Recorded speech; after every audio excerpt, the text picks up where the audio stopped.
Olá, fisioterapeuta! Meu nome é Jaqueline Bexiga, sejam bem-vindos a mais um vídeo desse canal.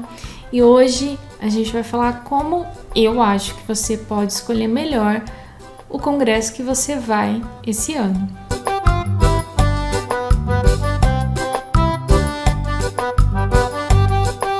Todo mundo sabe que é bom a gente ir pelo menos em um congresso no ano.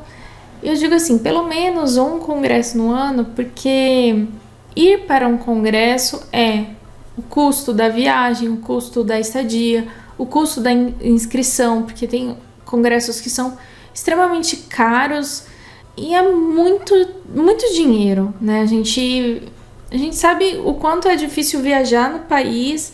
Quando a gente estava na faculdade, na pós-graduação, a gente precisa ir e vamos tentar fazer a melhor forma, tá? Bom, para você entender, por exemplo, na fisioterapia, a gente tem duas associações de fisioterapeuta, uma Associação de Fisioterapeutas do Brasil. A Associação de Fisioterapeutas do Brasil faz o Congresso Brasileiro de Fisioterapia e a Sociedade Brasileira de Fisioterapia faz o Congresso Internacional de Fisioterapia. E as duas associações têm outros congressos menores que eles fazem. Então a gente vai falar desses dois primeiro e depois a gente pode falar de alguns menores que já estão liberados, que vão serem feitos esse ano. Bom, o primeiro é o Congresso Brasileiro de Fisioterapia. Ele vai acontecer do dia 3 ao dia 6 de agosto no Rio de Janeiro. Ele vai acontecer no Rio Centro. O Congresso Internacional de Fisioterapia, ele vai acontecer do dia 15 ao dia 18 de setembro no Centro de Convenções de Natal, no Rio Grande do Norte. A gente tem uma falsa impressão de que um congresso internacional vai ser melhor do que um congresso brasileiro. E por que eu digo que é uma falsa impressão? Quando eu estava na graduação, eu também pensava que se tem um congresso que é regional, um congresso brasileiro, um congresso internacional, um congresso mundial, teoricamente, então a gente teria congressos melhores. Quando, na verdade, talvez congressos regionais, eles possam até ser melhores do que esses maiores. E quando eu digo isso, eu digo porque, às vezes, o congresso, ele vai ter um público muito específico e vai ser chamado professores bem específicos para aqueles tópicos. Vai ser poucas pessoas que vão. Tudo que aquele grupo, teoricamente, está querendo vai ser sanado. Quando a gente tem um congresso brasileiro, por exemplo, a gente vai ter palestrantes que são grandes nomes no Brasil. E esses profissionais, como eles têm um nome muito relevante aqui no Brasil, eles sabem o que é importante falar na palestra para o brasileiro, para o fisioterapeuta brasileiro. A gente pode ter, num congresso que é brasileiro, um alvo dos palestrantes, né? Os palestrantes respondendo as perguntas que a gente iria querer fazer muito melhor do que congressos internacionais. Eu já tive essa situação de ir para um congresso internacional e numa certa palestra eu olhei e falei assim, gente, o que eu tô fazendo aqui? Era um banho de conhecimento que o palestrante estava fazendo. Eu aprendi muito naquela palestra, mas eu olhei para aquela palestra em específico e falei assim, gente, eu aprendi muito? Aprendi. Vou usar para minha vida? Não. E nunca usei. Provavelmente nunca usarei. Aprendi, mas o quanto é relevante para minha vida profissional isso? Então imagina, você gastar 5 mil reais, né? Vai lá, 1.000 reais de passagem, 1.000 reais de estadia, 2.000 reais. Mais 1.000 reais de inscrição, mais o que você gasta lá para almoço e janta, 4.000 reais. E você aprender muita coisa, mas nada que você vai usar. Então, é bom você olhar não pelo nome, não Congresso Brasileiro de Fisioterapia ou Congresso Internacional. Olhar para programação. Vamos ver se já está liberada a programação. Bom, aí a gente já começa a ter a diferença entre os dois congressos.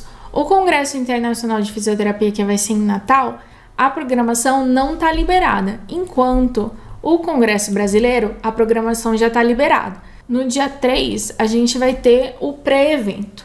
O que é o pré-evento? Vários congressos, antes, 1 dia, 2 dias, 3 dias, dependendo do congresso, existem cursos que são dados por professores que são referências na área. São, na sua maioria, excelentes congressos e que eles são ofertados antes e alguns são ofertados após o congresso. E no Congresso Brasileiro de Fisioterapia, que vai ser o único que a gente vai ver a programação e aí a gente pode conversar sobre isso, os cursos vão começar às 8. Os cursos pré-congresso ou pós, eles são pagos à parte. Outra coisa que eu queria falar é que existem alguns congressos que esses cursos, eles não são antes ou depois, eles são durante.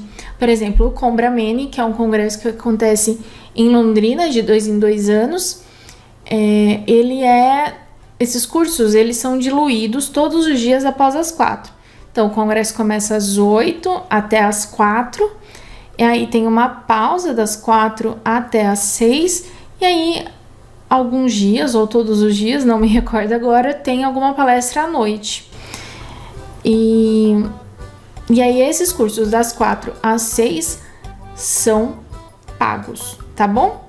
Bom, por exemplo, aqui no dia 3 a gente tem o curso de fisioterapia na disfunção erética em cirurgia, pós-cirurgia de retirada da próstata.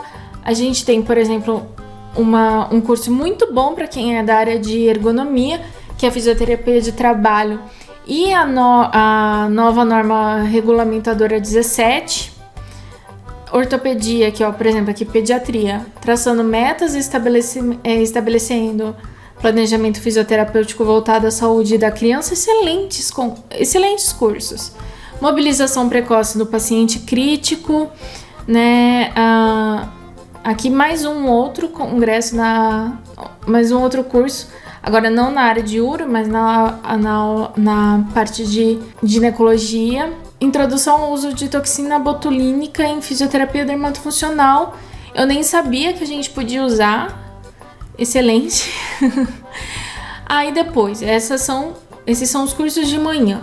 À tarde, aí a gente já tem fotobiomodulação, fisioterapia em cuidado paliativo. Parece que em número à tarde são menos cursos. É o que me parece. Pelo menos, não sei... não contei para ter certeza. Aí no dia 4. No dia 4 não teve abertura, né? Estranho. Aí tá. 8h30 começa as mesas redondas. A gente vai ter 1, 2, 3, 4, 5, 6, 7.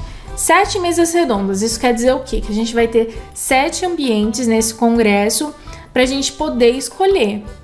Então, a gente vai ter uma mesa na área de gineco, depois reparo tecidual, que pode ser ortopedia, não deve ser ortopedia, deve ser dermato. Por quê? Porque existe um outro ambiente que vai ser artroplastia de quadril e joelho. E aí, a gente tem vários, né, de fisioterapia em distúrbio de sono, que tá super em alta, e aí, em 10h30, a gente tem a segunda leva de mesas redondas, né? Impacto da Covid no sistema nervoso, que está extremamente em alta, fisioterapia no ambiente de trabalho, perspectiva clínica e científica na comunidade LGBTQIA+, e aí deve ser das 10h30 até meio-dia. Volta às 2 horas, linha de cuidado da fisioterapia voltada à saúde da criança, fisioterapia aquática. Depois às 6, sempre 7, 1, 2, 3, 4, 5, 6, 7. Sempre 7 ambientes, gente, maravilhoso. E eles não perderam tempo fazendo palestra de abertura, me chamou bem a atenção isso. Depois outra mesa redonda, ó, vocês podem olhar. E ó, se vocês olharem aqui, por exemplo, aqui do lado, eu nunca tinha visto isso em congresso. Por exemplo, eu trabalho, por exemplo, com saúde da mulher. E aí, eu vim aqui e só coloco aqui, saúde da mulher. Ele mostra pra mim quais são as mesas redondas. Maravilhoso, gente. Eu gostei muito. Parabéns, Associação Fisioterapeutas do Brasil. Foi excelente. Olha, a AFB tá perfeita. Olha, a programação pra mim tá excelente.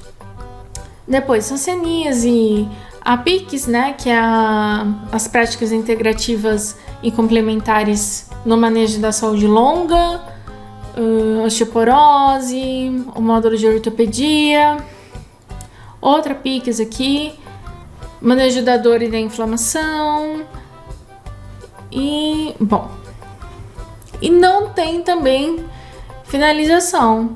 Achei muito interessante. A gente não vai ter aqui como comparar com o Congresso Internacional, então eu vou ficar devendo isso para vocês no vídeo.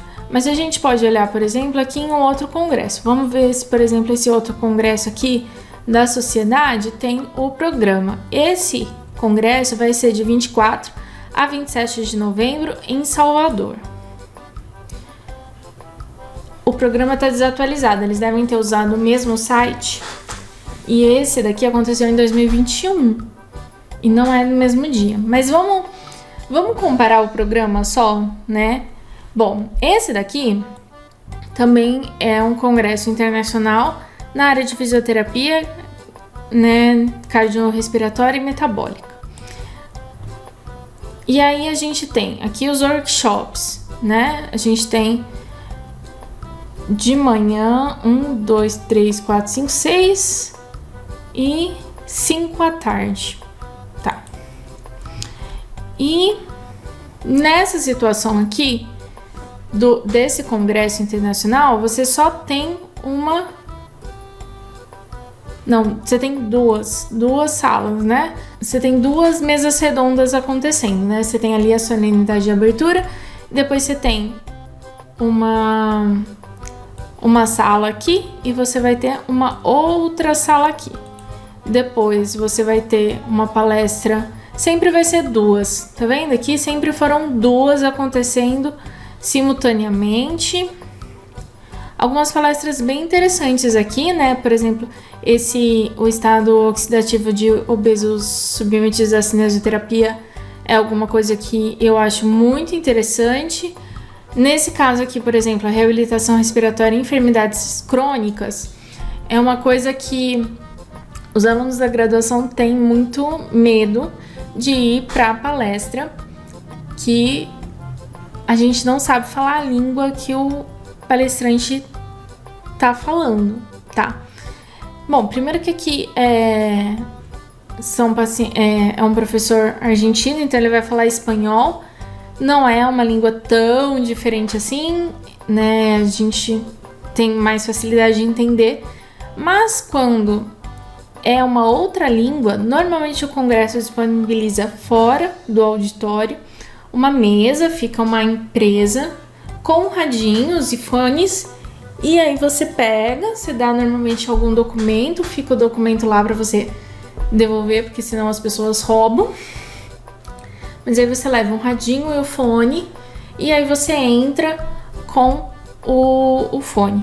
O que eu oriento? Sempre pegue o rádio. Por quê? Porque pode ser que você não entenda o que a pessoa fala. Por exemplo, a pessoa vai falar a palestra em inglês, mas pode ser um sotaque que você nunca ouviu, você não tá entendendo. A pessoa tá falando muito rápido. Até você conseguir entender o que ela tá falando, você já perdeu metade da palestra. E às vezes ela tá usando termos muito específicos que você ainda não teve contato, que é uma palestra, por exemplo, que você não é um ambiente que ainda você domina, e ela tá falando termos que você não conhece. É horrível. Então, leve. no máximo você não vai usar. E ninguém vai ficar te julgando porque você tá usando o rádio.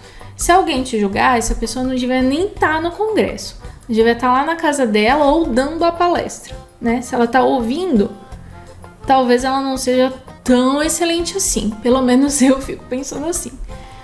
Bom, no segundo dia de congresso propriamente dito, continua a mesma coisa. Que a gente tem o texto e aqui os temas, né? Bom, a gente, obviamente, está fazendo a comparação de 2 congressos que a proposta é diferente. Esse congresso aqui é o congresso de cardiorrespiratória e metabólica. Então a gente tem, vamos dizer assim, 3 áreas. E o outro é toda a fisioterapia.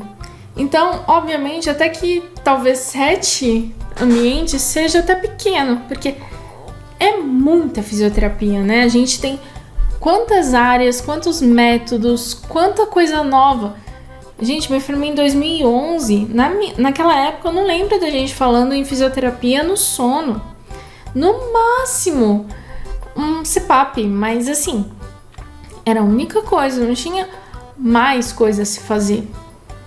E hoje já é uma especialidade, pelo menos na graduação eu não lembro de ter nem ouvido falar disso. E agora já é até uma especialidade. Então, propriamente dito, Jaqueline, se eu pudesse escolher, e se você consegue viajar pro Rio de Janeiro tranquilamente, você consegue ir e se manter lá durante esses 3 dias, 4 dias, consegue pagar o curso, eu acho muito relevante que você vá para um congresso brasileiro, porque olha a quantidade de tema muito interessante para você. Eu vou deixar aqui o link na descrição do congresso, para você dar uma olhada, ver. E normalmente esses congressos você consegue em grupo de amigo fazer uma inscrição mais barata, você consegue com um grupo de amigo fechar um pacote para viagem mais barata. Então, fale com seus amigos da faculdade, fale com seus amigos do laboratório, que eu tenho certeza que vai ser muito gostoso. Todas as viagens que eu fiz para congresso foram maravilhosas e eu tenho certeza que as de vocês vão ser também. Eu vejo vocês no próximo vídeo. Até!